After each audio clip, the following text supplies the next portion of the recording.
Olá, pessoal. Agora sim, peço desculpas aí por esse atraso de 15 minutos, tive alguns problemas com o computador. Gostaria de agradecer muito a participação de quem se dispôs a estar aqui. Para quem não me conhece, deixa eu só ver uma coisinha. Meu nome é Luana Campos. Eu estou como secretária do Comitê sobre Mudanças Climáticas e Patrimônio do ICOMOS Brasil, e junto com o IFAM nós estamos propondo essa ação de diálogo sobre as mudanças climáticas, na verdade, diálogo sobre os patrimônios culturais, nas suas múltiplas vertentes, e as ações climáticas. Então, nesse primeiro momento, eu gostaria... Vocês estão me ouvindo bem? Nesse primeiro momento, eu gostaria de tirar umas dúvidas, né, sobre o programa. Algumas pessoas não têm acompanhado, já chegaram agora, estou vendo umas carinhas novas, alguns já estão aí desde o começo, né, Thaís? Firme e forte. Essa é uma ação que nós estamos propondo para pensarmos o patrimônio cultural diante dos enfrentamentos ou diante dos desafios que as mudanças climáticas nos propõem.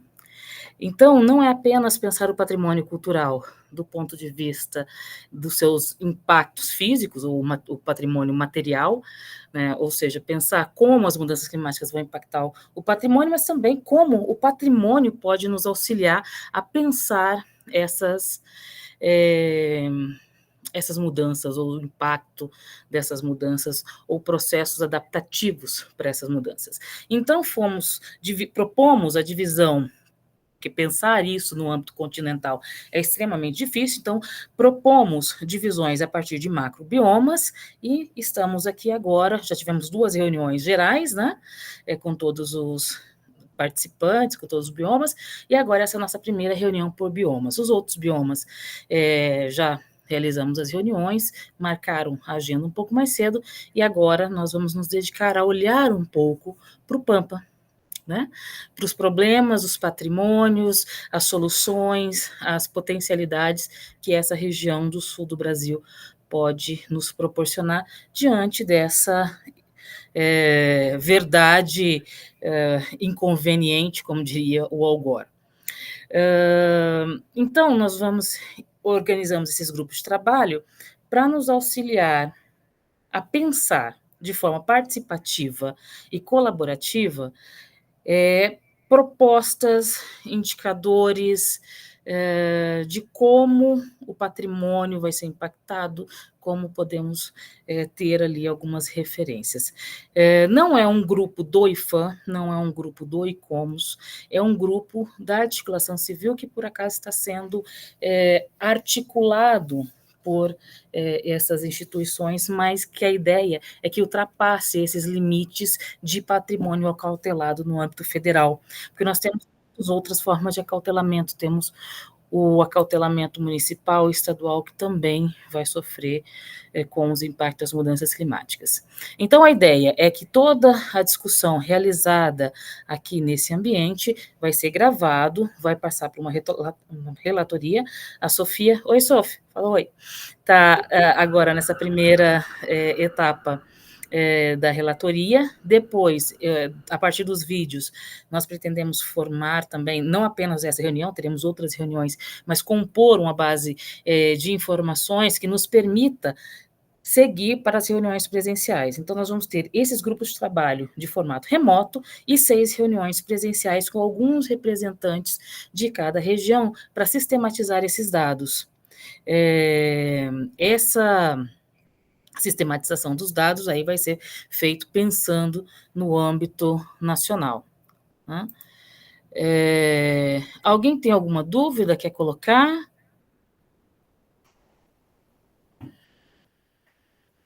A ideia foi fazer, a ideia do grupo foi do ICOMOS em parceria com o IFAM, e daí criar esse grupo da sociedade civil, de quem foi a iniciativa. Quem está propondo a criação desse grupo, ou quem está, por enquanto, na coordenação dessa ação, é tanto o ICOMOS quanto o IFAM. Quem está participando, quem vai participar são todos os representantes da sociedade civil, é um grupo aberto para todas, instituições, pesquisadores, detentores, gestores, enfim, um grupo de acesso, até para a gente poder ter representado ali as diferentes realidades. Então, a dinâmica hoje de questão vai ser, no começo, nós vamos tirar aqui as dúvidas, né, dessa articulação, depois nós vamos passar aqui para alguns colegas que se dispuseram a partilhar um pouco do seu conhecimento, a partilhar um pouco das suas expertises conosco, e no final nós vamos passar para a leitura de um questionário, que eu já venho falando há algum tempo, que antes de começar, eu achei melhor passar pelo crivo do grupo, para o grupo poder pensar se está representativo da realidade, se não está representativo da realidade, e quais aspectos nós podemos estar melhorando para que esse questionário sirva como um instrumento para ser debatido nas reuniões presenciais. Essas reuniões presenciais vão nos dar um panorama no âmbito nacional da situação do patrimônio e, futuramente, diretrizes de políticas públicas, como eu disse, em diferentes âmbitos, né? Políticas públicas podem ser também grupos de pesquisas, enfim, os produtos desse debate, espero que seja o mais amplo possível. E também produtos realizáveis, né? Para que não seja apenas uma terapia em grupo, mas que sejam aplicáveis com base no conhecimento de quem trabalha com isso. Porque seria muito fácil a gente estabelecer políticas públicas a partir de uma sala sem ter o conhecimento dos locais, mas a gente já viu que essas experiências não têm dado certo. Então, vamos tentar inverter o processo de construção. Alguém tem alguma pergunta? Por favor. Pode levantar a mãozinha. Tá. Então, eu vou passar agora para Ronise, que está com um nome estranho, Copex. Desculpa, é que está com o nome da coordenação aqui do IFSU, da Copex Sapiranga. A Ronise vai se apresentar e vai fazer, por favor, essa moderação das falas agora. Vamos tentar manter ali as falas mesmo mais comedidas, mais curtas, porque nós vamos ter muitos outros momentos de partilha. Eu sei que nesse momento é o momento que a gente quer mesmo falar de tudo que nos angustia diante dessa temática, mas a gente tenta aguardar também um pouco, para guardar um pouco dessas informações para as próximas etapas. E no final, a Ronise passa para mim para a gente trabalhar o questionário, tá bom? Ronise, muito obrigada pela sua colaboração. Está contigo a fala. Tá bom, boa tarde, pessoal. Então, nós temos ali, já coloquei no chat, a proposta, né, de chamadas, né, de participação nesse momento do nosso encontro. Então, eu me chamo Ronise Santos, sou carioca, moro no Rio Grande do Sul, Novo Hamburgo, atuo no Instituto Federal de Sapiranga, né, na Coordenadoria de Pesquisa e Extensão. Então, participo, né, do grupo de mudanças climáticas do ICOMOS e também sou mestranda, né, do programa de mestrado do IFAM. Né? Então, estou aqui para colaborar, como todos estão aqui também. Então, nesse sentido, hoje, então, eu fui anotando as pessoas que se colocaram a falar, fizemos alguns convites. Então, nós temos, em primeiro momento, né, a fala do Felipe Pompeu, do Parque Histórico Nacional das Missões. Logo em seguida, nós teremos, então, a fala de Miriam Sartori Rodrigues, representando o Fórum de Entidades do Rio Grande do Sul, o relato sobre o bioma Pampa. Depois, então, Matheus Farias de Mello, que vai trazer um pouco dos desafios, né, com a agricultura orgânica, os sistemas agroflorestais, ali no Vale do Rio dos Sinos, né, especificamente na região de Sapiranga. Matheus é da Emater, né, falar um pouco do solo enquanto espaço de patrimônio, né, para a segurança alimentar. E depois, então, nós temos o Luiz Palácio, né, que vai trazer a experiência vivida da comunidade indígena Tecoá Carandati, da cidade de Cachoeirinha, né? E eu percebi a presença, identifiquei a presença, né, de Fernando Aristimunho. Não sei, Fernando, se você gostaria de falar, que é do Comitê dos Povos e Comunidades Tradicionais do Pampa, né? Então fica aí disponível e aberta a possibilidade de fala, e será um prazer. Né?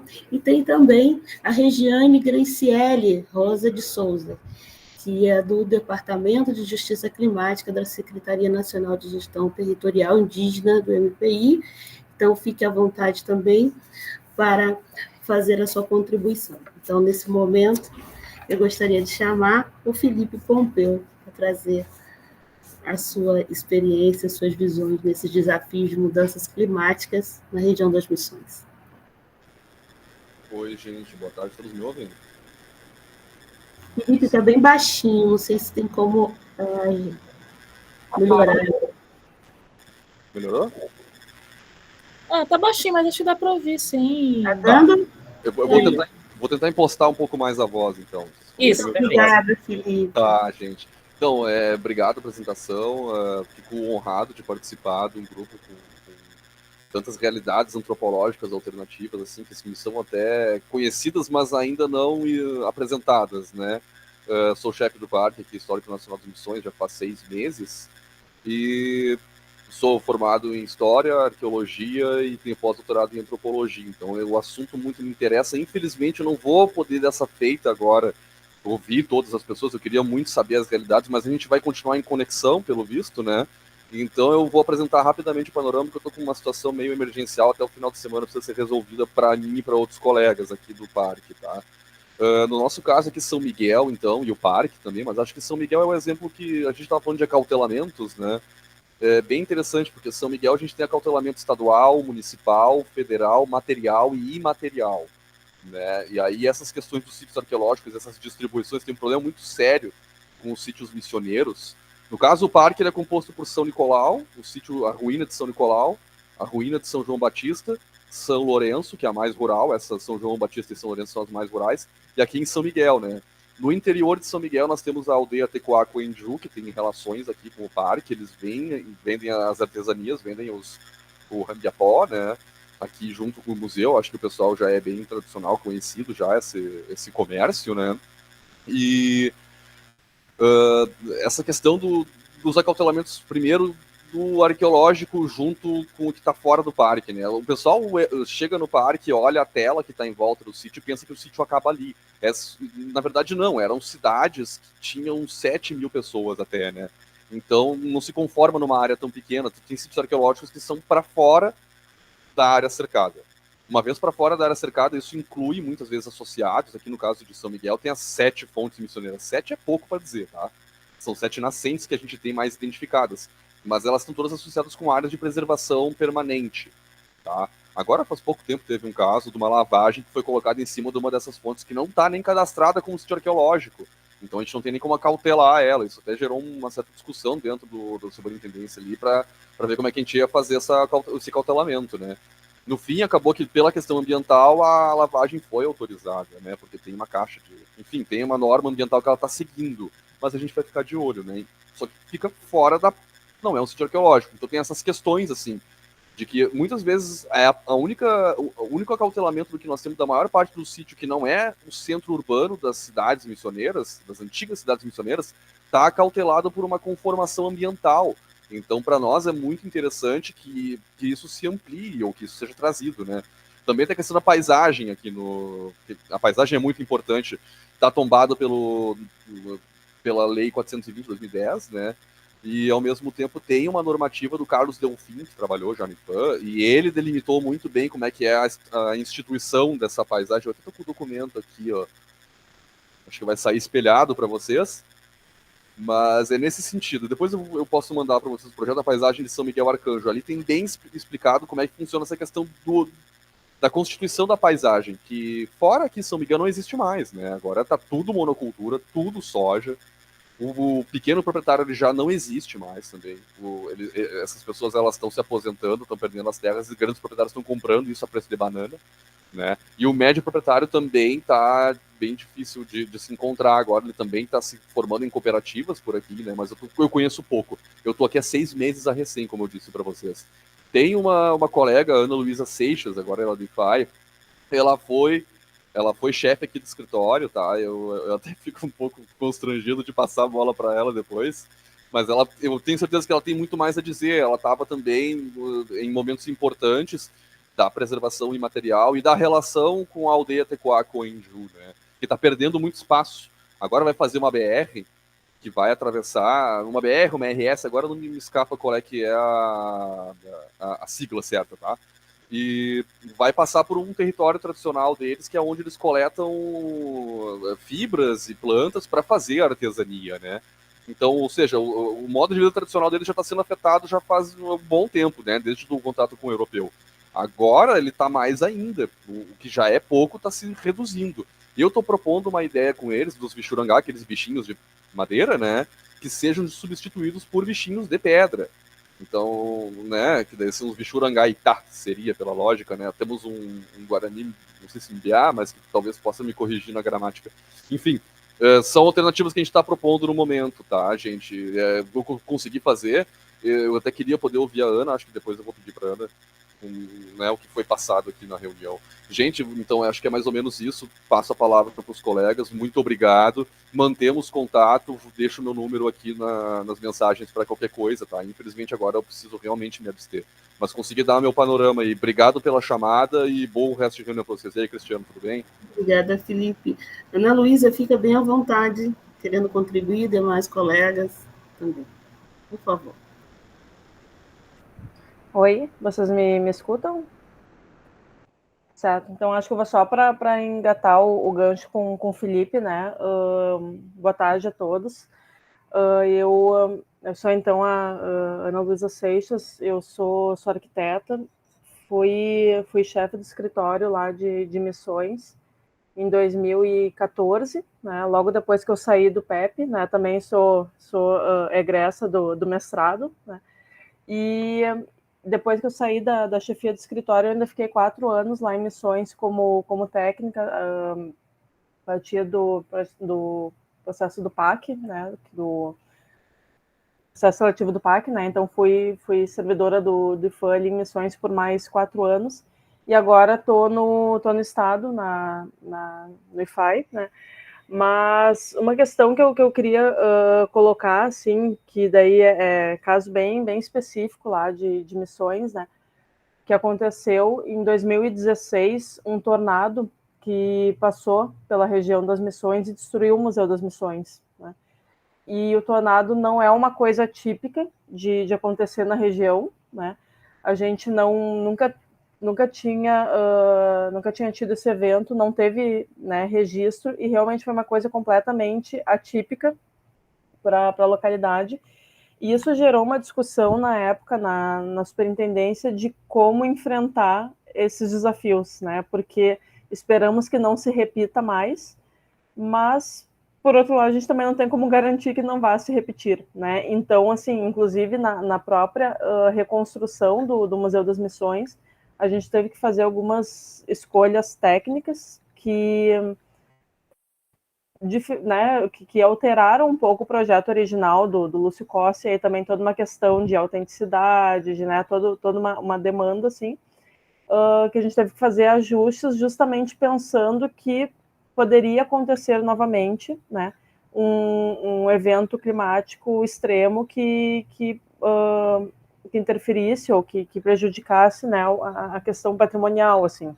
Então, foi, né, a gente até apresentou no próprio evento que o IFAM chamou, né, sobre a questão de mudanças climáticas e patrimônio, a gente apresentou essa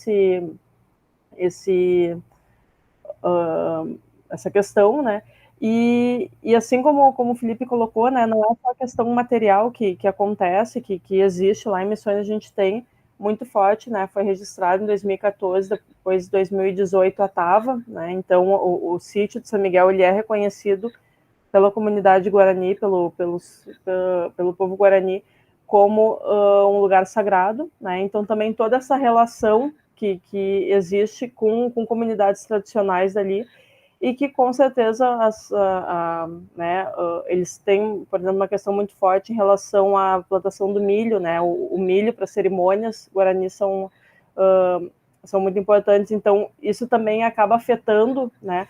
Essas questões climáticas acabam afetando o próprio modo de ser guarani, e que, óbvio, eu estou falando só da região, né, que é o que eu conheço mais, assim, mas que também são questões para a gente levantar e pensar, assim. Eu acho que é isso, queria só agradecer mesmo essa participação. Obrigada.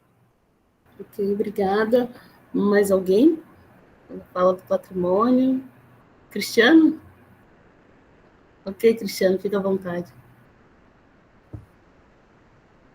Opa, boa tarde, meu nome é Cristiano, também eu ainda estou aluno do PEP.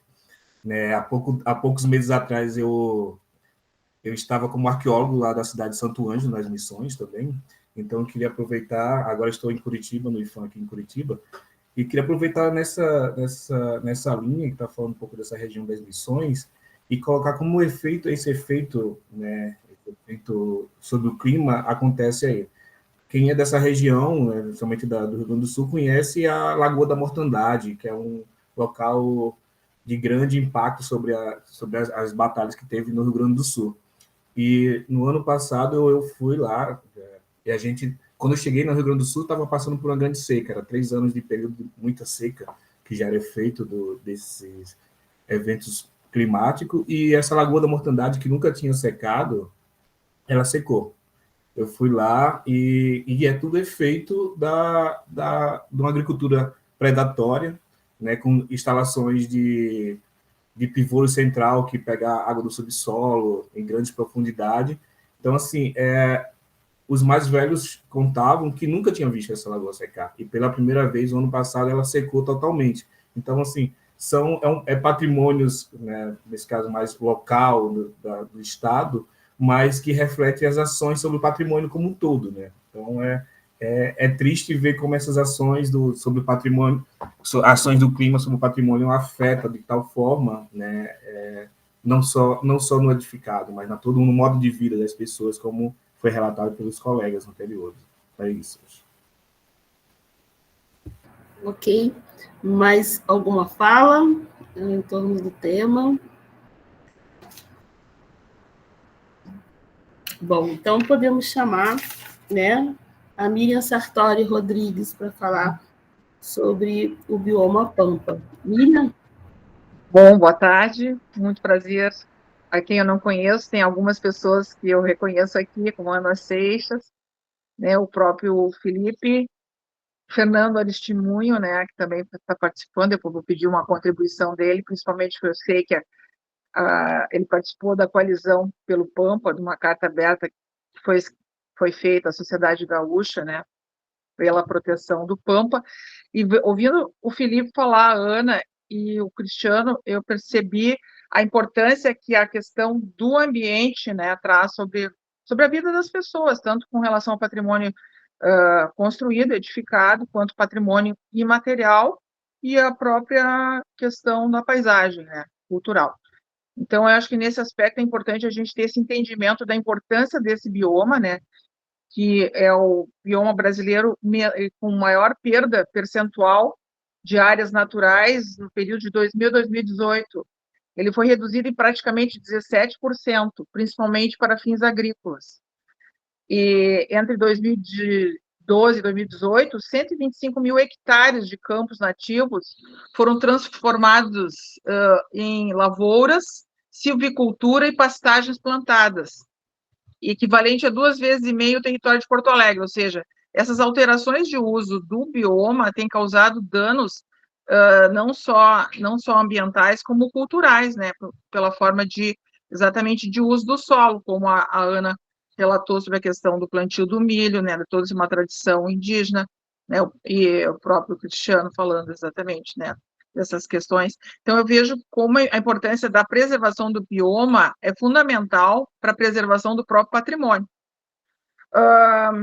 O Pampa é a menor área, né, percentual protegida de unidade de conservação, apenas 2,8% ele é protegido, né, do bioma, e sendo que internacionalmente o percentual deveria ser de pelo menos 17%, ou seja, uma pequena, é muito pouca área protegida.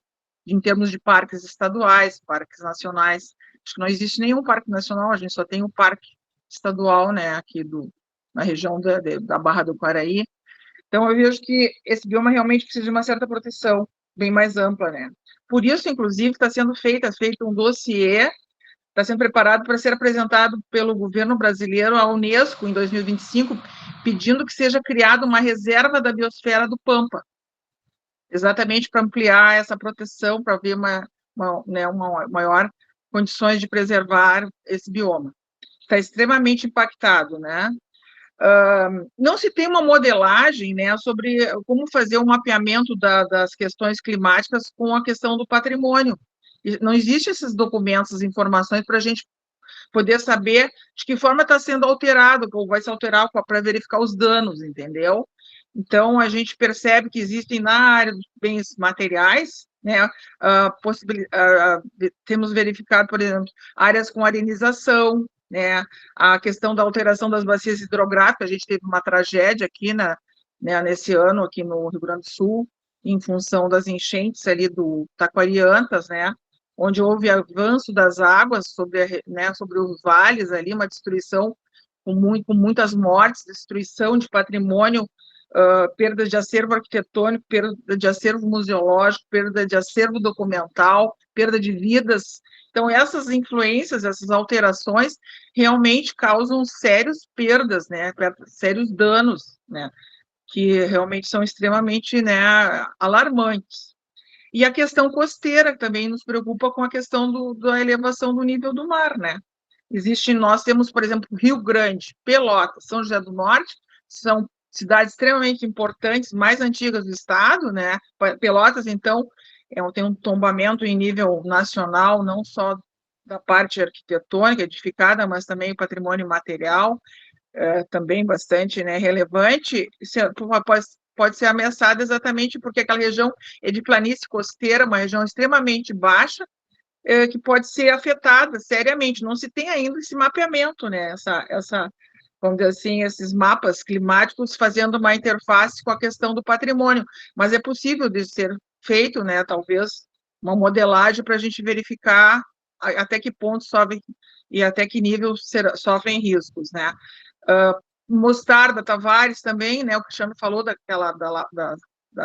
lagoa, que nós chamamos de Lagoa do Peixe, ali, aquela região, foi praticamente secou, né? É um lugar de realimentação das aves marinhas da região costeira, fundamental para a fauna e daquela região, e também das aves migratórias, que foi extremamente ameaçada em função da seca do ano passado. Ou seja, estamos sofrendo vários tipos vamos dizer assim, de crises climáticas, em função da crise climática, vários danos ambientais, e isso se reflete, com certeza, no modo de vida das pessoas, na questão construtiva, pela destruição, haja visto o que aconteceu com as enchentes, né, aqui no Rio Grande do Sul.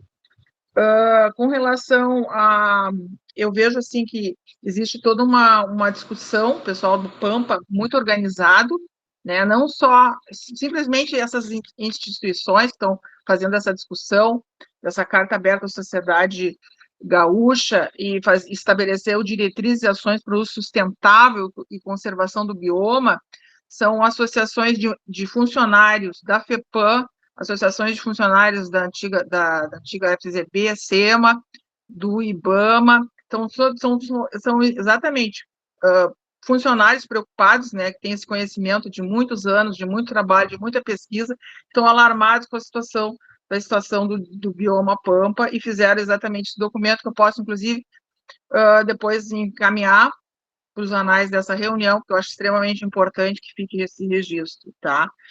E então, é isso que eu gostei. Eu não sei se o Fernando Aristimunha pode adicionar alguma informação, porque ele participou de toda essa discussão, dessa carta aberta que foi feita, dessas discussões e faz parte a entidade dele, né, faz parte da coalizão pelo Pampa. Talvez ele possa contribuir um pouco com informações adicionais. É isso, então. Obrigada, Miriam. Fernando, fica à vontade. Então, pessoal, boa tarde a todas as pessoas. Obrigado pela oportunidade.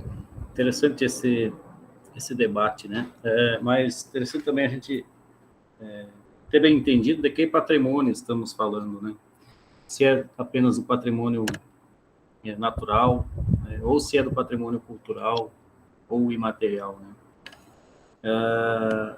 Eu acho que é de todos.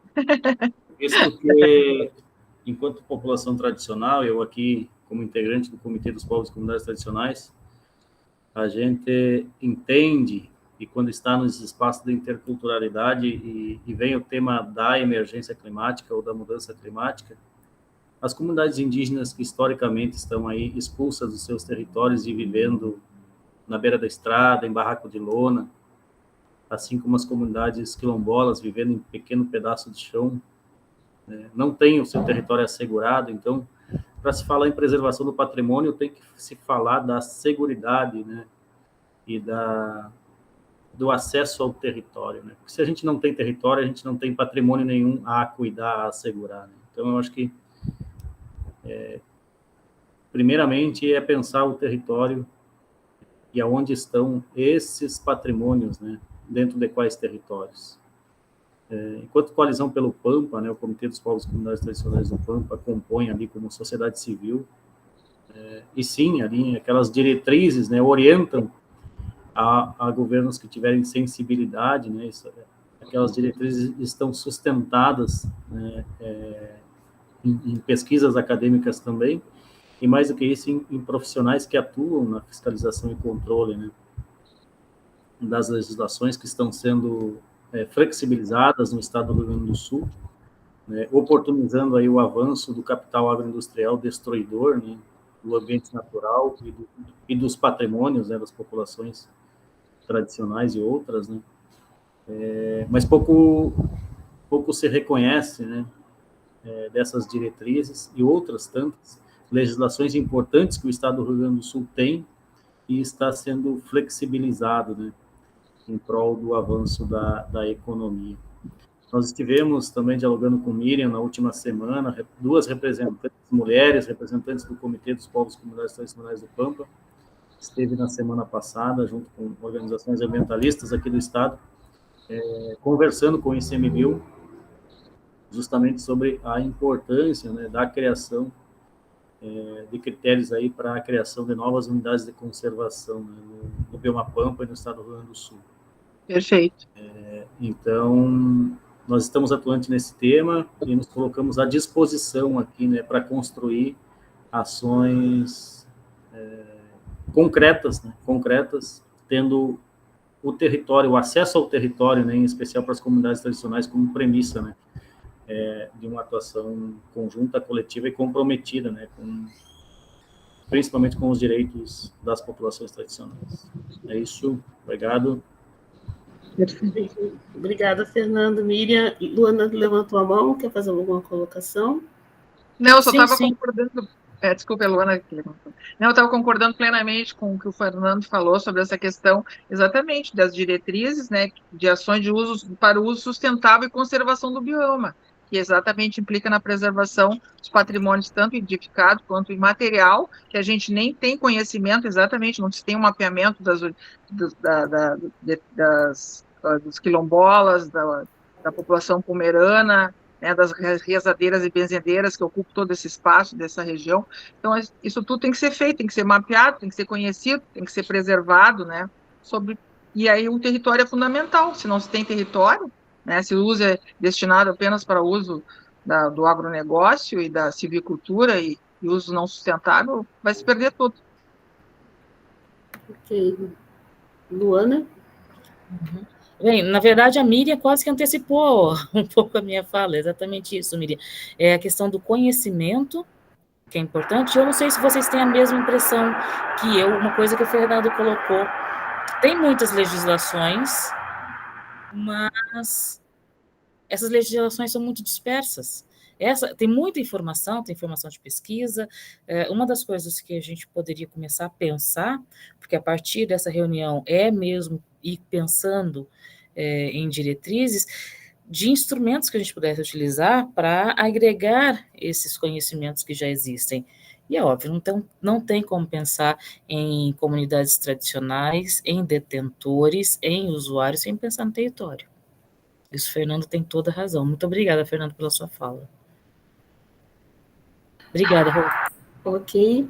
Então, agora acho que a gente, né, Matheus, vamos chamar o Matheus, que é agrônomo da Emater, Sapiranga, trabalha com extensão agroecológica, sistemas agroflorestais, agricultura orgânica, agricultura biodinâmica e agrohomeopatia. Então, Matheus, fica à vontade para contribuir com esse grupo. Seja bem-vindo. Obrigado, boa tarde a todos, estão me ouvindo bem?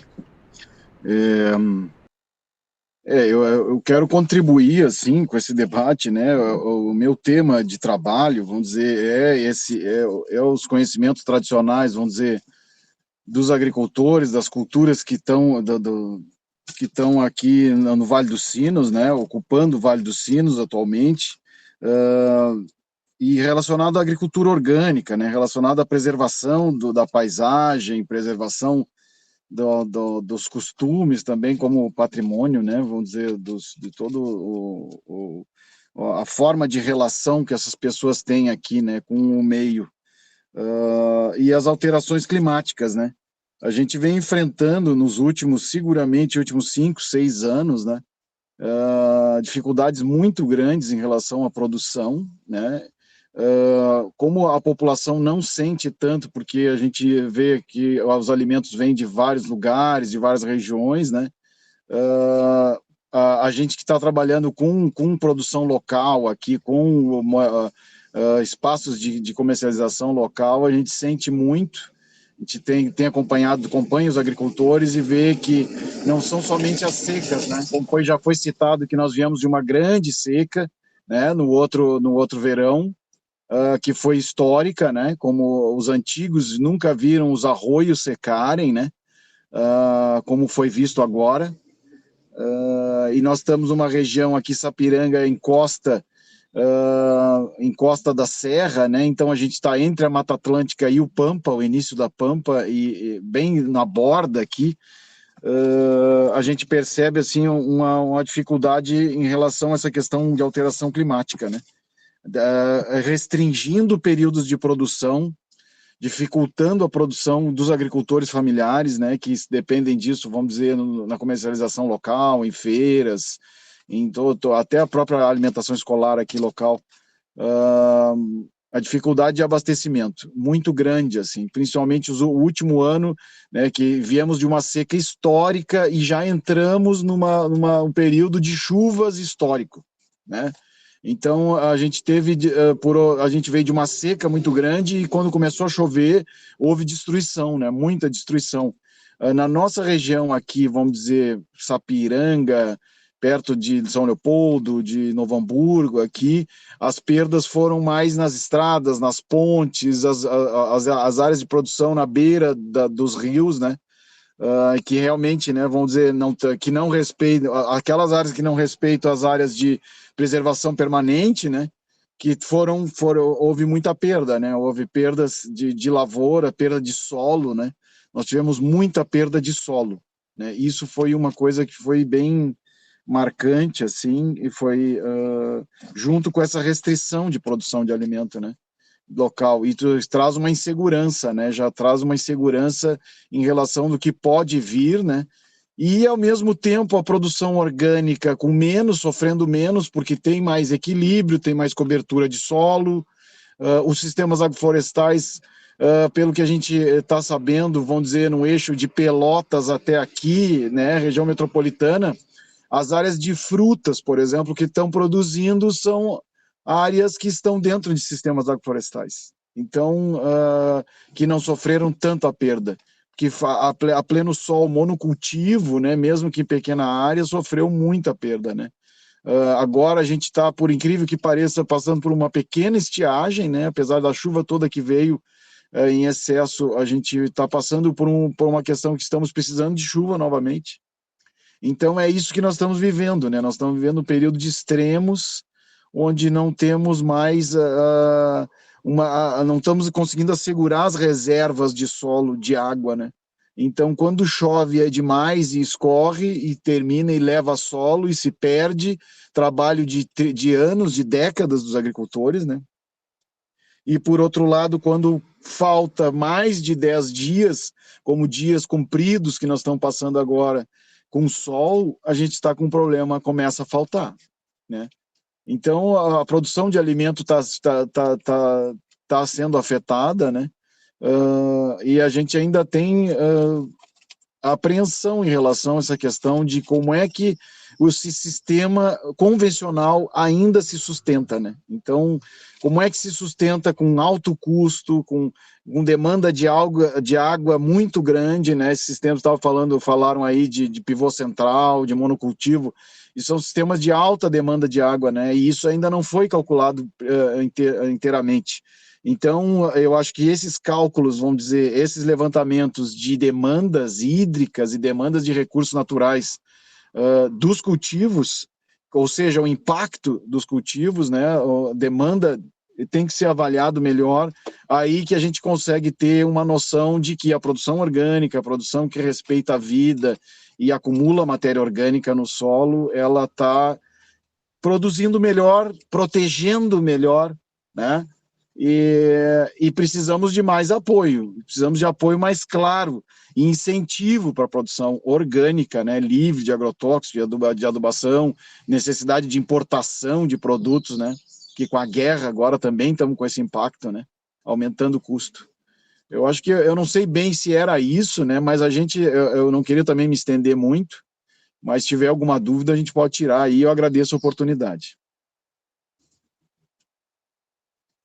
Ok, Matheus, é bem isso. Os desafios, né, que você vem enfrentando, os agricultores vêm enfrentando para se manter com a produção, né, e a proteção do seu espaço de fazer e do saber cultural, que é o solo, né, com todos esses impactos das mudanças climáticas.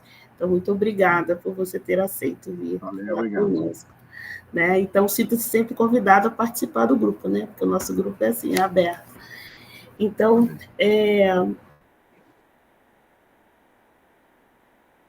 o próximo, então, a contribuir é Luiz Palácio. Luiz, que é da comunidade indígena Tecoá Carandati. Luiz, fique à vontade. Tá nos ouvindo? Eu sei que o Luiz está ali, mas não sei se ele está ouvindo ou se está próximo ao... Luiz? Vou chamá-lo aqui no WhatsApp, quem sabe ele não ouve o barulhinho ali. Luiz, talvez seu áudio esteja... Oi, seu... Luiz? Oi. Oi, fica à vontade para poder falar sobre as experiências da comunidade aí com os impactos. Tá. Então, eu queria agradecer pelo espaço, né? E o convite do pessoal, né, de todos vocês. E agradecer a todos que estão se envolvendo direta e indiretamente com as comunidades tradicionais, né? Agora há pouco eu estava escutando ao Felipe, né? Que estava falando lá de São Miguel das Missões. E então a gente está aqui na comunidade Carandatã de Cachoeirinha há 2 anos. A gente fez uma retomada no período em que a discussão do marco temporal estava em alta, digamos assim. E a gente fez a retomada nesse período, que foi em 2019, 2020. E a gente veio de de quase todo lugar, né? Eu venho de Barra do Ribeiro e a minha família é de Barra do Ribeiro. A parte da minha esposa, a família da minha esposa é de Cantagalo. Tivemos que procurar o nosso espaço de preservação da nossa agricultura no espaço novo, né? A gente sabe que a especulação de agronegócio nas comunidades, em volta das comunidades, é muito sofrido, as comunidades que ficam nesse meio de agronegócio, né? E aí, então, as sementes que a gente cultiva não é como como é que eu vou te dizer? Não usa agrotóxico, né? Daí como não é transgênico, a gente tem que procurar um outro espaço para cultivar, né? Cultivar e manter as nossas culturas, o que os nossos ancestralidade nos ensinou, né? E aí, então, por esse motivo, a gente procurou outro espaço e aí a gente veio em outro espaço mais que é particular, só que não sei bem como é que está essa negociação de especulação imobiliária com o herdeiro de uma propriedade que era o dono da cidade de Cachoeirinha, que há 100 anos atrás era uma fazenda, que agora se tornou a cidade. E no meio dessa cidade existe uma área de 200 hectares de preservação Mata Atlântica que está em discussão de derrubadas. E com a nossa chegada o Poder Judiciário, os juízes já foram 4 vezes ao nosso favor de que aquela área precisa ser preservada e aí tá em discussão ainda, né? A especulação imobiliária tá se movimentando ainda, mas a gente está nessa situação de luta, né?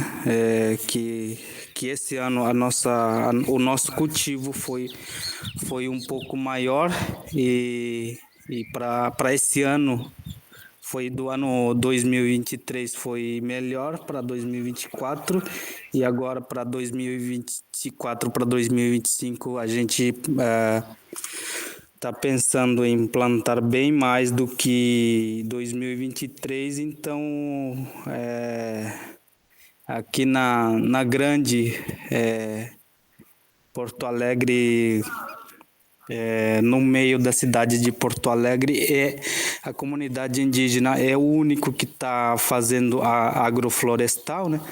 Que é aqui na nossa comunidade, e a gente está lutando por essa e por demais, pela preservação mesmo, né? Porque a gente discute bastante que aqui em Cachoeirinha é o único lugar que esse mato é o único que tem a mata bem preservada da região, e bem fechada, e que a gente está nessa luta de preservação do Mato do Júlio, né? Para quem está com a internet agora nesse momento, pode procurar no Google Mato do Júlio, Cachoeirinha, que aparece a nossa a área de reivindicação de que aquela área já pertenceu comunidade indígena, pelo menos mesmo morando na beira da estrada, na ponte do Rio Gravataí, na década de 60, 40, e aí, então, a nossa luta é por isso, né? Então, minhas pequenas palavras é isso, né? Não sei se vocês compreenderam bem, mas... Então, é isso. Obrigado pelo espaço. Qualquer coisa, estou aqui à disposição ainda. Ok, Luiz, muito obrigada. Muito obrigada. Então, chegamos ao final das falas inscritas, né? Então, eu deixo aberta a possibilidade para quem quiser, então, fazer colocações. Então, temos a primeira da fila ali, a Mônica. Mônica, fica à vontade. Oi, vocês me ouvem bem? Sim, muito bem, Mônica. Tá. Eu tenho várias colocações, né? Começando um pouco para retomar a fala da Miriam, que fiquei muito feliz de vê-la aqui, inclusive. Porque realmente... Que bom, né? Aí a gente se encontra. Para a gente saber os impactos das mudanças climáticas, a gente precisa de dados de longo prazo. A gente precisa de precipitação, temperatura, ocorrência de evento extremo, gráfico. Até agora, não existe estudo sobre impacto de mudança climática no Pampa. São indicativos, mas não tem metodologia de modelagem, como falou a Miriam, né? Então, para começar, se a gente quer discutir os impactos das mudanças climáticas no Pampa, precisa ter gente da climatologia fazendo trabalho sobre mudança climática no Pampa, que a gente não tem. Sobre a questão da arenização ali, que bom que a Miriam trouxe isso. A arenização no nosso Pampa, para quem não conhece, para quem não é gaúcho, para quem não estuda sobre geomorfologia, a nossa arenização é natural, é uma janela do tempo do antigo deserto de Botucatu que cobriu o estado na época dos grandes dinossauros.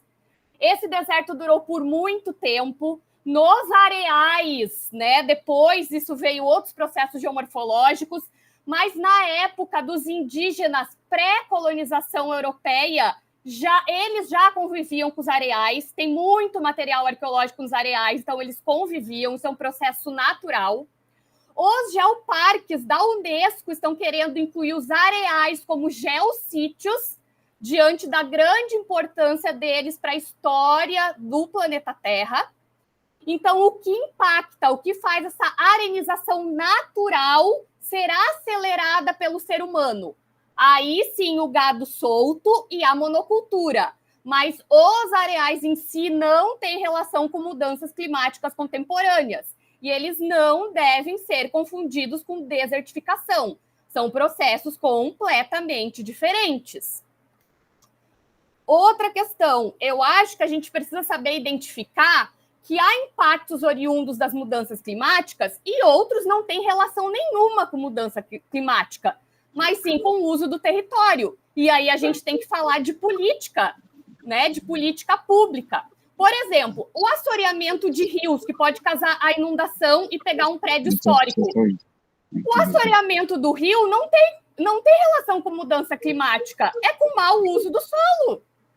Né? A perda do solo que o colega estava falando tem relação com permeabilização, retirada da vegetação, com forma inadequada da agricultura, com falta de cobertura do solo. Se tiver mudança climática e chover mais, vai ter mais lavagem do solo. Mas, no momento, há 30, 40 anos se trabalha com perda de solo. Isso não tem a ver com a mudança climática. Então, acho que a gente está confundindo um pouco causa e efeito de algumas coisas que a gente não sabe. Está faltando um pouco de clareza aí, né? Então, assim, o que a gente está discutindo até agora é o uso do território, política de matriz econômica e energética, se vai botar monocultura, se vai botar mineração. A gente não está discutindo mudança climática em si, né? Então, assim, a gente tem que ver os parâmetros de como a gente está, né, se discutindo isso. Outra fala que eu sempre trago assim, os antigos nunca viram isso. Isso não é parâmetro por si só para dizer que esse evento tem a ver com mudança climática, porque o tempo de recorrência de eventos extremos muitas vezes ultrapassam 100 anos. Quem é dos antigos que vocês falaram que tem mais de 100 anos? Pode ser causa da mudança climática? Pode, mas eu volto lá na primeira coisa. A gente só tem certeza se fizer modelagem. Senão, aquele evento pode estar relacionado com outras coisas. Nunca inundou desse jeito. Sim, porque a bacia hidrográfica nunca esteve tão impermeabilizada com asfalto desse jeito. Não tem relação com a mudança climática. Então, acho que a gente precisa tomar cuidado com algumas coisas, né? Eu concordo ali com o Fernando que a gente tem que considerar o território totalmente, porque tudo que a gente está falando aqui são políticas territoriais, e eu acho que a gente tem que definir o que a gente está considerando patrimônio, realmente. Está faltando uma definição clara disso. E, por fim, sobre a reserva da biosfera do Pampa, eu faço parte do grupo que está gestando isso, junto com o Ministério do Meio Ambiente, Unesco, enfim. Essa proposta está avançada. E, para quem não conhece essa figura de gestão territorial, que também é da Unesco, assim como os geoparques, ela propõe justamente a harmonia entre as sociedades e o meio ambiente, a valorização do conhecimento tradicional e da cultura local. Então, eu acho que a reserva da biosfera, do Pampa, né, quando ela vier a ser efetivada, ela pode ser um instrumento para a gente lidar com as mudanças climáticas no Pampa e o impacto no patrimônio, né? Porque a partir dela, a gente pode fazer zoneamentos pensando nisso. Então, eu deixo aqui essa colocação de que mais para frente, né, se esse grupo quiser, poderá considerar a reserva da biosfera do Pampa para a implementação de algumas ações que venham a ser pensadas. Era isso. Ok, Mônica, obrigada pela sua contribuição. Luana está inscrita aqui também. Luana, fica à vontade. Obrigada. Mônica, obrigada pela sua fala. É exatamente isso que você colocou. A questão das mudanças climáticas, ela não é tão simples quanto isso, né? A Organização Mundial fala sobre mudanças climáticas de um regime em torno de 30 anos para se considerar mudanças climáticas. O que nós estamos pensando, ou que nós estamos observando, na verdade, são alterações que ultrapassa isso, que ultrapassa aí a revolução industrial, mas de uma forma ampla. E a nossa preocupação é como está impactando de forma mais local, porque os impactos são distintos e os impactos são muito díspares, se nós pensarmos em Brasil. Por isso que é extremamente complicado pensar nos impactos do patrimônio cultural sobre qualquer aspecto da sociedade no âmbito nacional, dada a sua dimensão territorial. E acho que essa proposta da Mônica é muito interessante da gente, nas próximas reuniões, considerar reserva da biosfera, mas é também nas próximas reuniões que nós vamos afunilando as questões. Num primeiro momento, as questões são postas de formas mais brainstorm mesmo, de ir pensando todas as questões para depois a gente ir afunilando. Aí vamos passar para a definição do que de fato estamos entendendo enquanto patrimônio, o que de fato estamos entendendo enquanto bem cultural, o que de fato estamos considerando quanto evento extremo, o que de fato estamos considerando como mudanças climáticas. Porque entre uma questão e outra existe um universo imenso de nuances conceituais que precisam ser trabalhadas, mas isso só pode ser feito quando nós dermos o primeiro passo. Eu acho que o primeiro passo é esse que nós estamos dando aqui, com essas pessoas presentes, dispostas a, ok, vamos parar e pensar? Vamos. Por isso que o programa, a proposta, que principalmente o Comitê sobre Mudanças Climáticas tem apresentado, é de desenvolver atividades em várias etapas, para que isso fique claro e tenhamos tempo suficiente para amadurecer. 2 anos é o suficiente? Não, não é o suficiente, porque a ideia é que tudo isso culmine com algum resultado durante a COP30, mas é um começo. porque as mudanças climáticas, o que se via ou que se pensava das mudanças climáticas há 5 anos atrás é completamente diferente do que nós temos enquanto realidade das mudanças climáticas hoje. São alterações que têm se acelerado geometricamente ano após ano. Por isso que nós estamos trabalhando com um objeto extremamente disparo, extremamente dinâmico e pouco estudado. Eu acho que a fala da Mônica, quando ela fala que falta estudos, a gente tem que pensar e considerar até quando a gente conseguiria buscar incentivos para novos estudos, né? Por exemplo, fazer parceria. A Ronise, uma época atrás, nós tivemos uma conversa, né, Rô, com alguém do Instituto Federal que apresentou a possibilidade de um incentivo para desenvolvimento de tecnologias voltadas, né, para o conhecimento, porque não voltada para esses ambientes que nós observamos que estão mais em risco. Eu acho que fica como uma ótima proposta essa que a Mônica fez. Muito obrigada. Então, Miriam, por favor, fica à vontade. Eu só gostaria de cumprimentar a Mônica pela excelente contribuição. Ela é minha pupila. Quando fui diretora do IFA, ela foi nossa funcionária lá, e ela é brilhante. Obrigada, Mônica, pela tua lucidez, por trazer de forma muito clara essas questões, que realmente são extremamente importantes, para não dizer fundamentais. E eu vejo, assim, uma das preocupações maiores do nosso bioma Pampa não é as questões climáticas, aparentemente, estou sendo um pouco liviana, mas é a questão do uso do solo, é a questão da territorialidade, é a questão de falta de políticas públicas de preservação, entendeu? Da questão ambiental, especificamente. Então, eu vejo, sim, que a gente tem que ter essa como falasse, né, Luana?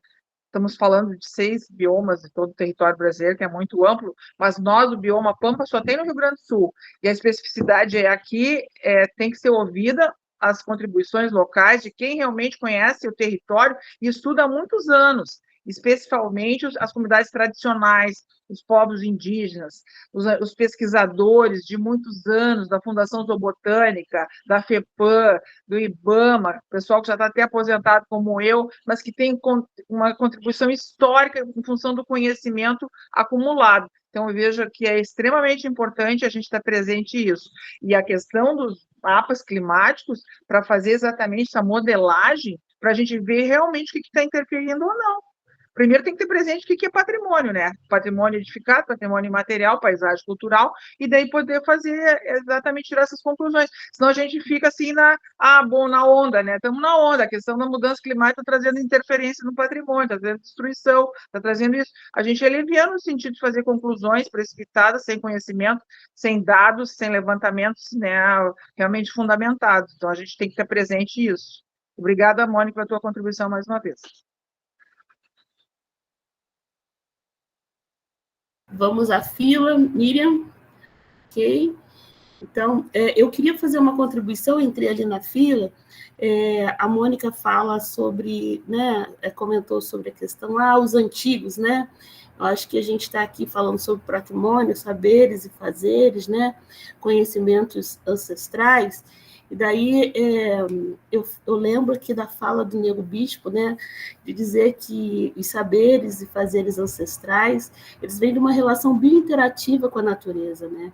Então, não são conhecimentos sistematizados, mas são conhecimentos percebidos a partir dessa cosmovisão de vivência, né, de fazer parte de tudo que está posto na natureza. Então, talvez a gente tenha que, né, realmente, talvez não, temos que levar em consideração essa percepção biointerativa, né, a partir da biointeratividade desses povos, para dizer se esse rio está secando porque ele está secando porque houve essa erosão, ou se está secando porque é mudança climática mesmo.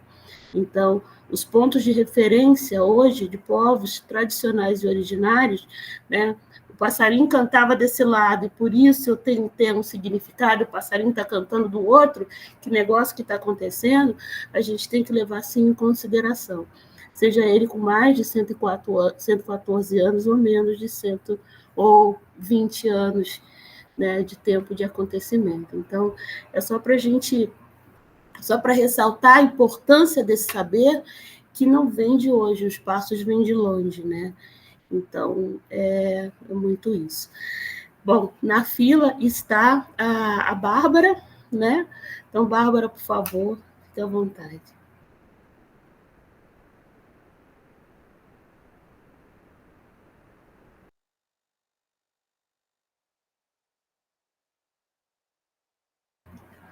Bárbara?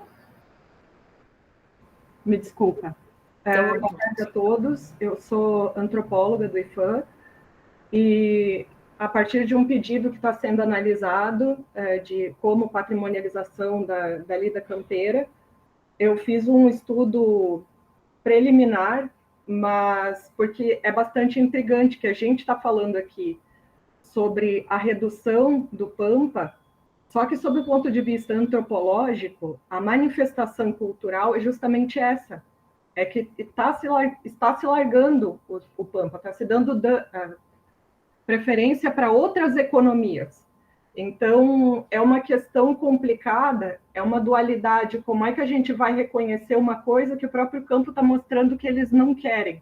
Então, aí acho que entra mais uma questão de educação patrimonial, de valorização, ou entender, primeiro de tudo, essencial é entender, porque não importa a Unesco achar que é importante uma manifestação, não estou falando da questão do parque, eu estou falando de qualquer manifestação no mundo, quando as pessoas que são quem fazem aquela manifestação, que tem o trisavô enterrado naquela terra, que tem gerações que foram criadas a partir do gado, ou preservando uma certa terra, de repente essas comunidades elas preferem ou ir embora e vender para um latifúndio, ou então fazer uma economia que vai contra a preservação daquela terra. Então isso é uma manifestação cultural, social, que tem que ser entendida, porque senão a gente vai fazer aqui demagogia em cima da vida dos outros. Se está tendo uma redução do Pampa por ação humana, a gente precisa entender para não criar uma historinha vendável, um marketing cultural falando sobre o tal do gaúcho do Pampa, que vai criar um selo bonito para vender picanha, em lugar que era para ser mata ciliar e que está acabando. Então, assim, botando na ponta do lápis, fazendo conta de padeiro, infelizmente, a pecuária, que é o que se fala, né, o que se fala como a primeira opção para não mexer no bioma Pampa, né, que seria uma possível economia de consórcio com o Pampa. Ela, hoje em dia, tem uma produção, justamente por ser um campo que não é tão rico na produção de gordura, a maturação do gado costuma tomar até 30 meses. Nesses 30 meses, então, por cada animal, são R$5.000, em torno de 5, 6 mil reais, porque aí tem a oscilação do mercado internacional, e aí a gente já começa a complexificar essa situação, porque a gente está falando em uma longa duração para maturar essa produção, em que o preço final daqui a 30 meses vai ser do mercado internacional, em que o custo, porque a gente está falando de longas distâncias, o custo de transporte, ele interfere, então até chegar ao consumidor, quem é pressionado é o criador, é o pecuarista, é o produtor, e as outras produções, elas são de meses, então se tu quebra uma produção de arroz, daqui a 6 meses tu pode fazer outra produção de arroz. Não são 30 meses. Então, são vários critérios, várias questões que a gente tem que considerar de como é complexa essa questão para a gente conseguir entender o que está acontecendo, para, a partir de entender o que está acontecendo, a gente poder opinar, entender, fazer um exercício de empatia com quem está lá. Quer dizer, se o teu trisavô está enterrado lá, o porquê que tu quer vender a tua terra para alguém que nem é daqui, que só quer fazer dinheiro? Uma questão prática que eu acho essencial é a gente fazer frente, dar voz para a questão da Lei 12.56, que é a Lei de Preservação de Áreas Nativas, né, que justamente pelo uso do solo gaúcho pela pecuária, ela tem uma negociação. Então, até, por exemplo, 12.651 de 2012.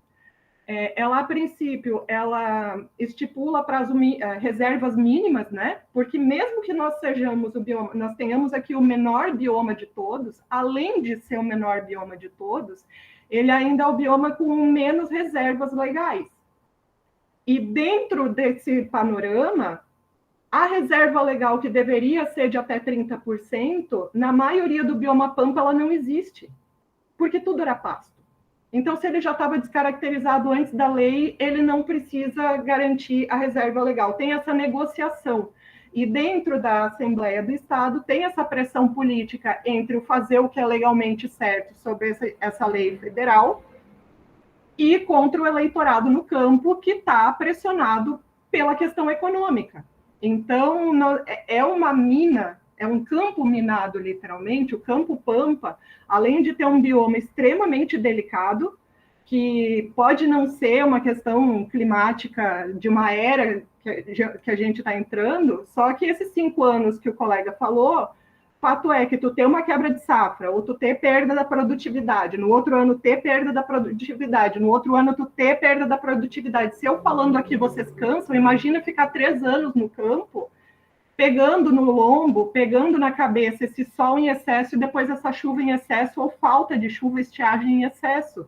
Então, existe esse curto tempo, ele já foi suficiente assim, para uma economia cansada, ela está mais cansada ainda. Aí tu consegue entender o porquê que tem essa evasão do campo, o porquê que tem esse aumento, esse esgotamento mesmo do solo, que aí leva para outros eventos de enchentes, de assoreamento, de desertificação, tentando dar uma margem a mais de lucro. Quer dizer, o pampa, pelo que eu pesquisei, ele consegue abrigar no máximo 2,5 cabeças de gado, então seriam 5 cabeças de gado a cada 2 hectares. Só que aí quem é que vive esperando 30 anos com 5 cabeças de gado em 2 hectares? Então nós temos uma dinâmica que envolve até mercado internacional, preço de gasolina. Nós estamos na beira aqui de um mercado que é mundialmente conhecido por ter uma carne diferenciada, que é o Uruguai e a Argentina, que tem um preço muito competitivo. A economia leiteira aqui no Rio Grande do Sul, ela está falida. De acordo com produtores, o preço que se paga na temporada do leite das vacas não paga vacina para todo o rebanho. Então, assim, já se está dependendo de políticas públicas para conseguir manter minimamente leite na nossa mesa. E agora, esse ano mesmo, o ano passado, teve ainda por cima esse incentivo do Mercosul em trazer leite justamente para tentar baixar o preço para o consumidor. Mas, assim, é uma ciranda de desafios em que é muito complicado por onde começar. E a gente considera um desafio e já tem um outro desafio. E aí a gente pensar em falar em patrimônio, falar em bens, quando as próprias pessoas ali, às vezes, elas justamente, a gente está falando que tem uma evasão dessa cultura tradicional, é um patrimônio, a gente vendo de fora. Agora, para dentro, está doendo. Está doendo. E, assim, não vai adiantar fazer um reconhecimento pelo IFAM, não vai adiantar fazer um reconhecimento por qualquer esfera, se economicamente ou socialmente, se as pessoas acham que elas estão sendo pressionadas por toda essa estrutura social mundial, inclusive, né? Por todo, como falaram, o preço dos insumos, é o combustível, é o preço da carne lá fora, que a gente está na fronteira de um mercado que é muito mais barato. Então, eu acho assim que a coisa prática que a gente consegue ver hoje em dia, mas que, de novo, já tem esse desafio por trás que tem a redução do lucro em cima do hectare de cada proprietário, né, de cada produtor, é a questão da reserva legal, dos 20% que deveriam ser preservados e não são, inclusive em mata ciliar. E aí a gente entende o assoreamento, aí a gente entende as outras tragédias que acontecem. Mas é um campo muito complexo, muito, muito complexo, e se a gente quiser entender depois, a partir disso, o que é patrimônio para as pessoas, manifestação cultural todos nós temos. Ali está tendo um esvaziamento de uma certa cultura econômica, né? Um certo modo de vida em função de uma manifestação econômica e cultural. O patrimônio, a gente pode dizer que qualquer pessoa é detentor de cultura, todos nós somos seres culturais, eu estou falando e vocês estão me entendendo aqui, porque todos nós somos seres que temos uma cultura, uma bagagem cultural que nos permite trânsito, né? Agora, o que é representativo, ele depende também da esfera. Então, em um município, aquele município ele pode ter bens que são patrimonializáveis, né? Bens culturais que são patrimônio municipal e aí são patrimonializados, não necessariamente por uma pessoa, por ter uma manifestação cultural, aquilo ali é digno de um acautelamento por qualquer esfera. E às vezes, inclusive, isso é nocivo, isso tem que ser considerado, porque isso abre o olho justamente e traz mais um fator para cima, que é o fator da especulação em cima do reconhecimento municipal, estadual, federal, que traz pessoas externas, que traz pessoas interessadas nesse tipo de reconhecimento, para a partir dali poder capitalizar aquele bem cultural, que na verdade passa a ser um bem econômico com viés cultural. Então, Bárbara, a gente vai ter que ir por os encaminhamentos. Então. Tá. Mas era isso mesmo. Obrigada. Então, nós temos a Mônica e temos a Natália na fila, e aí eu não sei se Mônica e Natália conseguem fazer um bom resumo para que a gente possa iniciar às 16h35 a apresentação do questionário, para a gente fechar em 2 horas a reunião, se não prolonga muito.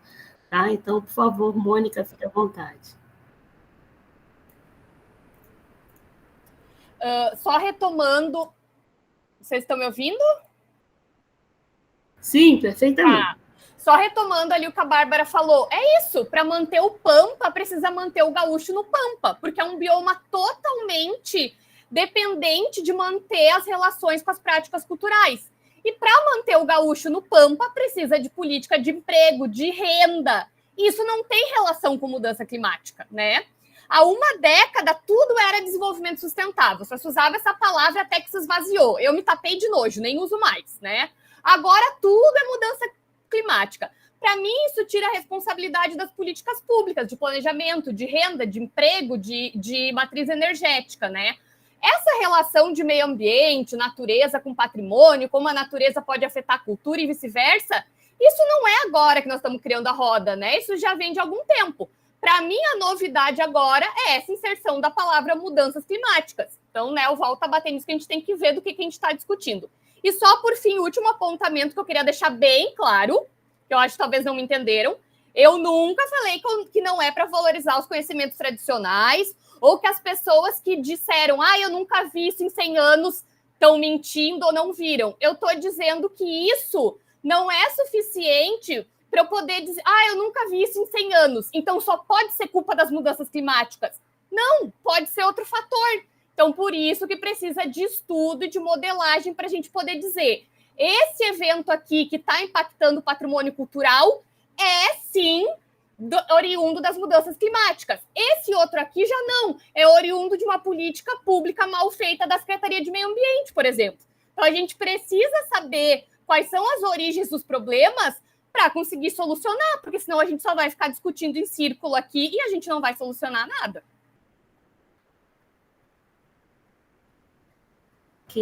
Ok, Mônica, obrigada. Natália, por gentileza, fique à vontade.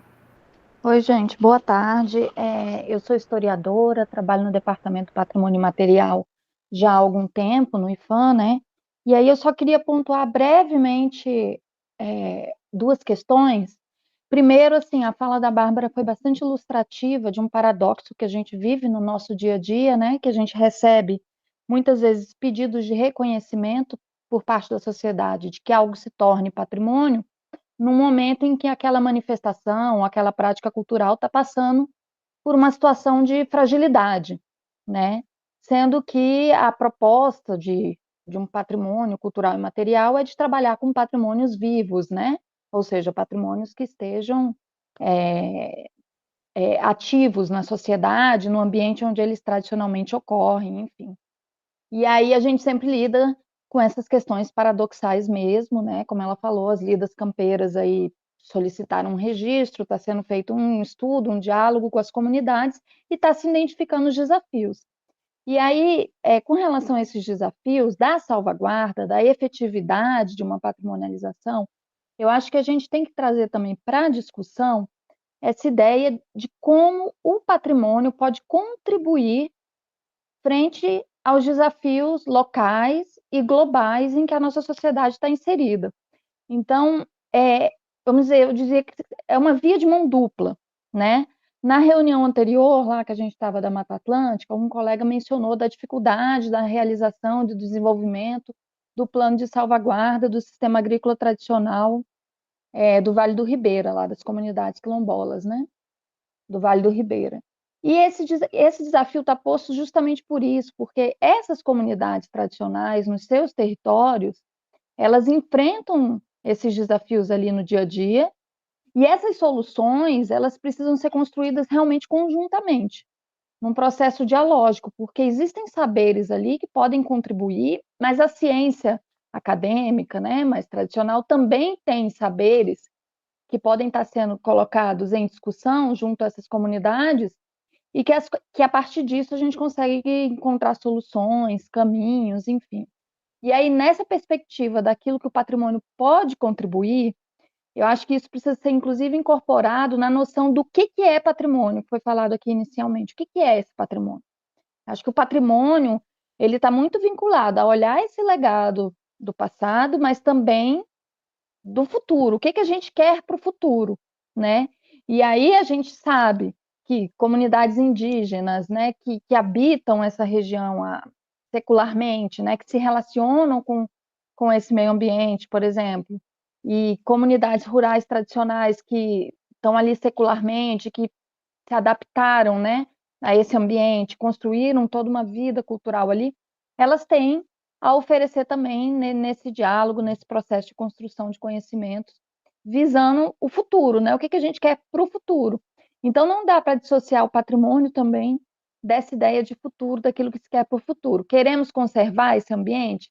Queremos manter algum tipo de sistema produtivo local, né? Que está aí, que foi o que a Bárbara mencionou, né? Tem algumas economias que não estão mais sustentando, mas existe esse desejo por parte da sociedade de manter isso. Então, como que a gente pode olhar para isso e tentar construir soluções juntos, né? Então, acho que vai muito pensar mesmo a contribuição do local para o global. É só uma reflexão ampla, geral, sem procurar grandes respostas ou soluções nesse momento. Obrigada. Ok, Natália, obrigada. Obrigada a todos que se colocaram. Eu acho que agora a gente pode seguir para a apresentação do questionário, né? A Bárbara levantou a mão. Você quer falar rapidinho, Bárbara? Bárbara? De novo, desculpa, pessoal. Só para fazer um adendo justamente sobre esse desafio, né, que se eu pudesse, e tenho certeza de que se qualquer pessoa aqui dentro pudesse, nós daríamos um estalo aqui com o dedo e faríamos valer a pena ficar no campo, faríamos valer a pena deixar o campo ali ao natural do jeito que ele é, e não é o caso. A gente está falando de uma questão de como manter as pessoas no campo, e como manter o campo no campo, porque aí é um segundo desafio, né? Como manter o pampa no campo e mantendo as pessoas ali, nesse desafio. Então, eu peguei os dados aqui, enquanto vocês estavam falando, o arroz, ele tem em torno de, o rendimento dele é R$ 15.800 ano passado por hectare, por safra, dando 3 safras por ano. Soja, R$ 7.500 por hectare, 3 safras no ano, só por hectare. Só que a soja, ela rende metade do valor, só que ela tem uma quebra de safra muito menor, porque ela é muito mais agressiva, justamente. Enquanto isso, por animal, seriam R$ 5.800 por animal, que demoram 30 meses para ser vendido. Então, olha como é cruel a gente se colocar no lugar do produtor, assim, é um amor à causa. É o amor à causa, à tradição, quem realmente está lá. Agora, é muito difícil a gente pensar em como manter de forma sustentável sem fazer uma economia de pobreza. Ou e aí a gente pensando em políticas públicas, né, sem fazer dumping, por exemplo, porque uma política pública para financiar a pessoa para ficar lá, a partir daquilo ali, se é que existisse, né, se nós galgássemos alguém que tem esse interesse, corre o risco de dumping, porque a gente está numa fronteira em que nós temos outros 2 parceiros econômicos aqui justo ao lado, que são Uruguai e Argentina, que também são produtores, e a gente está criando uma desigualdade no mercado. Então, é muito complexo sob o ponto de vista econômico que a gente tem que entender para manter o pessoal no campo, para manter o campo. Só para fazer esse adendo, assim, eu não trouxe também nenhuma solução, pelo contrário, quanto mais eu vejo, pior fica, assim, mais desolador, da onde tirar uma solução para essa questão. E a outra questão que eu acho muito importante constar nessa reunião é o abigeamento, porque, de novo, por sermos região de fronteira, por o Pampa estar inserido em fronteira, assalto, roubo de maquinário, roubo de animais semoventes, né, porque é muito mais fácil, Quem vai andar no campo em região próxima de BR se assusta, que tu tá no campo, que a princípio é uma região tranquila, é tudo em paz, e tá tudo gradeado em algumas regiões. Quanto mais perto da fronteira, mais gradeado tá. E que política pública, se já existe lei para assalto, já existe, né, o Código Civil Criminal, e o campo está desassistido. Então, o que a gente pode fazer que não vai ser só mais papel para um campo desassistido em que as políticas públicas já existentes não chegam? Era isso, era só um pouco mais de fatores desoladores, desculpa. Ok, obrigada. Então, sigamos para a apresentação do questionário. Então, Luana e Mauro, seja bem-vindo sempre. Boa tarde. Então, obrigada, Rô, obrigada pela condução dessa etapa. Foram muitas falas interessantes. Agora o Mauro vai estar passando para a gente aqui um pouco do que é o questionário, lembrando que esse questionário ele vem como um instrumento para a gente ir afunilando o debate. Nós que estamos trabalhando, por exemplo, eu trabalho com patrimônio e mudanças climáticas desde 2009, então não é na última modinha que esse tema surge para mim, para o pessoal do ICOMOS, é um comitê que já trabalha há muitos anos com essa questão e sabemos compreender bem a diferença entre os temas, né, o que impacta pelas mudanças climáticas, mas a gente entende que não é um assunto fácil e também não cobramos que as pessoas saibam ou tenham clareza sobre um tema que muitas vezes é confundido, associado a negacionismo, associado a muitas outras questões que não são, de fato, mudanças climáticas. A gente precisa lembrar que o grupo aqui é para trabalhar esse recorte. A definição desse recorte é que precisa ser uma construção coletiva antes do que ser imposta. E acredito que ao longo desse trabalho a gente vai conseguir ir afunilando para sair daqui com uma clareza daquilo que é impacto das mudanças climáticas, aquilo que é impacto social, aquilo que é impacto antrópico, aquilo que é impacto político, ou outras esferas que não cabe a nós estarmos buscando, ou pelo menos não nesta proposta, né? Por isso que essa reunião de esclarecimento ela é muito boa, porque já apara um pouco das arestas de expectativas, que às vezes as pessoas vêm com expectativa de tratar de outras coisas e não, nós vamos tratar aqui de patrimônio e mudanças climáticas, mas para que isso fique claro, a gente tem que passar por um processo de construção coletiva, né? Eu acho que é um pouco da didática educacional, né, de quem é professor, de fazer essa condução. Mauro, você quer partilhar aqui com a gente o questionário? Então, Mauro vai ler um pouco do questionário, desculpa, Mauro, te interrompi, e nós vamos propondo aqui algumas sugestões. Em outros grupos, uma das propostas foi que algumas pessoas dos outros biomas vão estar se debruçando um pouco mais, com mais tempo, sobre esse questionário, então eu vou encaminhar por e-mail. Quem tiver esse interesse de se debruçar um pouco mais, olha, eu não queria ler um pouco mais para poder sugerir, pode colocar o e-mail aqui no chat, que a gente encaminha pelo e-mail, o texto, antes da gente poder passar isso para público. Agora sim, desculpa. Conseguem me escutar bem? Sim, querido, muito bem. Bom, só para fazer uma breve introdução, eu me formei como arquiteto e fiz uma pós-graduação em paisagismo e meio ambiente e em intervenções no patrimônio cultural, e já tive a possibilidade de trabalhar com as colegas do grupo de trabalho do Comitê Científico de Mudanças Climáticas do ICOMOS Brasil faz algum tempo. Então, muito obrigado por esse convite para trabalhar com vocês nesse projeto. Vou compartilhar, então, a tela com esse recurso de formulário que estamos desenvolvendo para essa proposta de diálogos de patrimônio cultural e ações climáticas. Só podem me indicar quando já estejam vendo o formulário, por favor? Sim, Mauro, conseguimos ver. Perfeito. Então, no começo, o formulário tem uma pequena apresentação, que achamos muito interessante também conversar com vocês agora, sobre qual é o alcance de patrimônio que é considerado nessa proposta. Então, são analisados distintas categorias de patrimônio, desde o patrimônio móvel, incluindo as coleções dos museus, os recursos arqueológicos, os prédios, edifícios e estruturas patrimoniais, as paisagens culturais, incluindo também os paisagens urbanos históricos, as comunidades associadas e tradicionais e também o patrimônio cultural e material. O objetivo final desse formulário é poder identificar o patrimônio mais representativo das distintas cidades onde vocês moram ou trabalham e quais são os riscos que podem atingir esse patrimônio.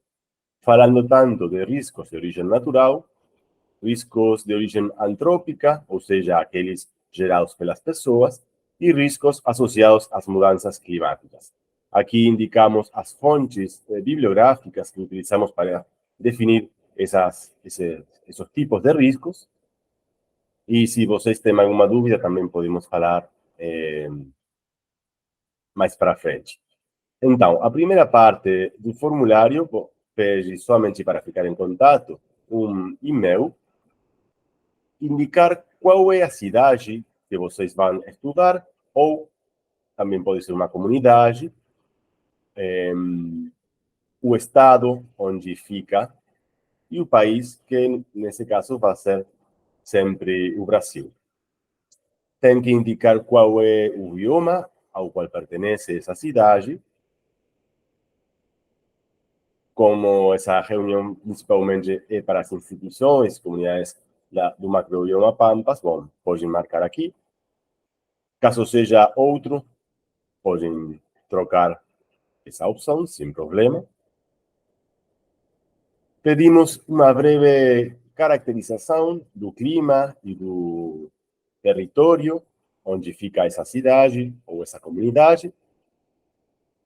Quais são os principais bens culturais e depois quais são os principais bens que já estão patrimonializados. Indicamos essa diferença porque muitas vezes uma cidade, uma região conta com muitos bens culturais, mas não todos foram patrimonializados. Por isso tem duas respostas aqui, duas perguntas aqui. A diferença entre uma e outra é essa questão se já foram patrimonializados ou ainda não. Também pedimos que indiquem os principais atores sociais que estão envolvidos com o patrimônio. E já na última parte do formulário vão encontrar três categorias, que são os riscos de origem natural. Vocês podem indicar, fazendo clique aqui, quais são os riscos de origem natural que podem acontecer na cidade que vocês estão estudando. A lista de riscos naturais é mais ampla, porque estamos utilizando uma metodologia desenvolvida a nível internacional. Então, é possível que alguns desses riscos de origem natural não aconteçam na cidade ou na região que vocês estão estudando. Sem problema, só tem que marcar aqueles que sim podem acontecer. E se você conhece algum risco de origem natural que não esteja nessa lista, pode marcar aqui outro e escreve esse risco. Tá bom? Depois tem a categoria de riscos de origem antrópica, ou seja, os riscos gerados pelas pessoas. Podem ser negligência, erros técnicos, falta de manutenção, averia, bélicos, sabotagens, vandalismo, terrorismo ou psicopáticos. Também podem marcar os que correspondam à sua cidade. E tem, ao final, a opção de outro para indicar, escrevem, no caso que vocês conheçam, outro risco antrópico que esteja presente na cidade que estão trabalhando. E a última parte do formulário tem que ver com esses riscos que estão associados às mudanças climáticas. E aparecem justamente como uma terceira categoria, porque, pela definição de mudanças climáticas, são riscos que têm parte na origem das ações feitas pelas pessoas que impactam nos distintos ecossistemas e geram interações com os processos naturais, fazendo modificações neles. Por isso, podem ser incremento de temperatura, incremento do vento, incêndios florestais influenciados pelo clima, menos precipitações ou secas. Isso vai depender da cidade que vocês estão estudando. Pode ser também um incremento da erosão costeira. Bom, tem muitas opções nessa categoria. E, finalmente, a opção de outro, caso que vocês conheçam outro tipo de risco, justamente vinculado com as mudanças climáticas, que não esteja nesse listado. Já quando completaram todas as opções, aqui no final, fazem clique nesse botão laranja ou vermelho e nós vamos receber as suas respostas. Não sei se tem alguma dúvida. Bem, agora a gente deixa aberto para alguém que queira fazer alguma colocação, que para já ficar registrado aqui, nesse momento, sobre essa etapa do questionário. Lembrando que depois os questionários vão ser distribuídos pelos grupos, e aí vai nos caber a nós fazer chegar aqueles espaços onde geralmente esses instrumentos não chegam, né? Oi, Mônica, pode falar.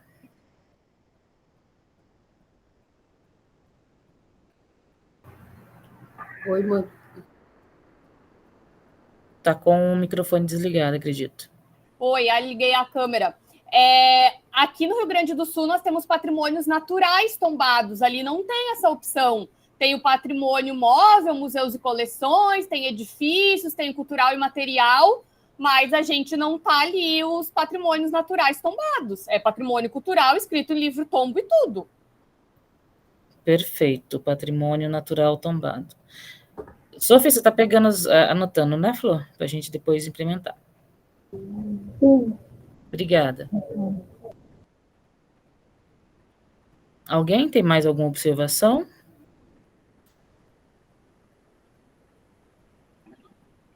Bem, fica também o espaço do chat para quem conseguiu observar e também se manifestar caso queira ler. Aqui o Fernando já se colocou, muito bom. Eu acho que é isso. E então, a partir de agora, obrigada, Mauro, por mais uma participação, querido, nessa jornada que a gente teve com vários biomas. Como vai agora acontecer as próximas etapas? Nós vamos pegar todas essas recomendações das relatorias. Algumas reuniões já estão online. Obrigada, Ana. Algumas reuniões já estão online na página do IFAM, as outras, à medida que for baixando, vamos colocando lá. Vamos colocar também a relatoria, que a Sofia tem feito muito arduamente para a gente. Depois, esse material vai ser um pouco mais refinado.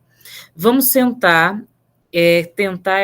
estabelecer quais são as sugestões que são, de fato, pertinentes para estar aqui, que foram muitas sugestões dos outros grupos, e acredito que até depois do Carnaval a gente já consiga lançar o link para começar as respostas ao questionário, que é com as respostas desse questionário que nós vamos dar continuidade na próxima etapa.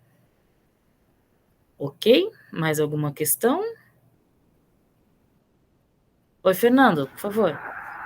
Só uma dúvida, Luana, para melhor entendimento. Sim. objetivo todo aqui desta conversa e do questionário é definir áreas prioritárias para tombamento, para definição de patrimônio.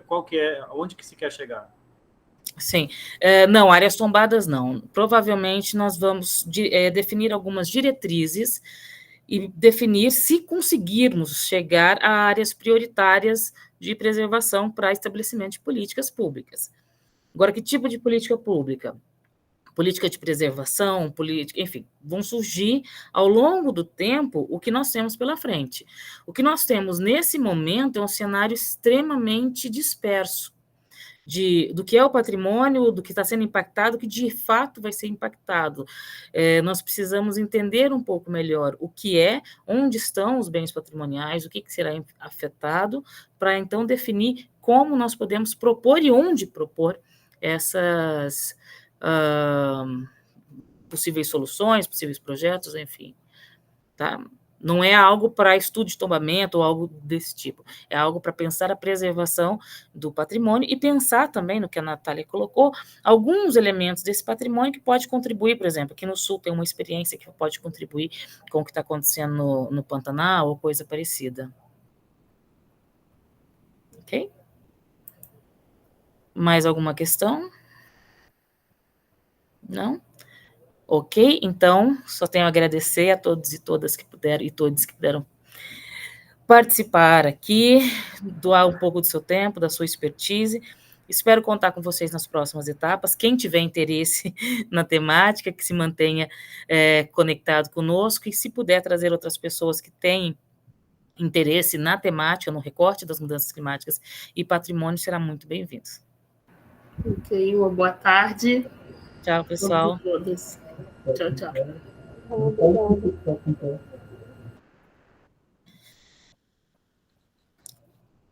Sophie, você faz o recorte do... Tchau, Miriam. Você faz o recorte Eu gostaria de incluir, eu tinha falado na minha fala sobre incluir a Carta Aberta à Sociedade Gaúcha pela Proteção do Pampa, aquelas diretrizes e ações de uso sustentável e conservação do bioma. Eu mandei lá para aquele contato do WhatsApp, tá, para o grupo, né, e eu gostaria que fosse incluído, então. E eu já pedi para colocar junto com os nossos documentos no site, Miriam. Perfeito. Para quem puder. É bem importante divulgar são diretrizes muito sentidas, muito, sabe, realmente dão um alinhamento sobre essa questão da preservação da bioma. Isso, a gente está recolhendo esse material de várias regiões e unindo, porque isso vai servir depois de suporte, subsídio para as nossas tomadas de decisão. Porque realmente, assim, é um debate muito amplo de especialistas da área, envolvendo universidades, pesquisadores, né, e acumulado de muitos anos que deve ser, pelo menos, né, levado em consideração. Isso, perfeito, Miriam.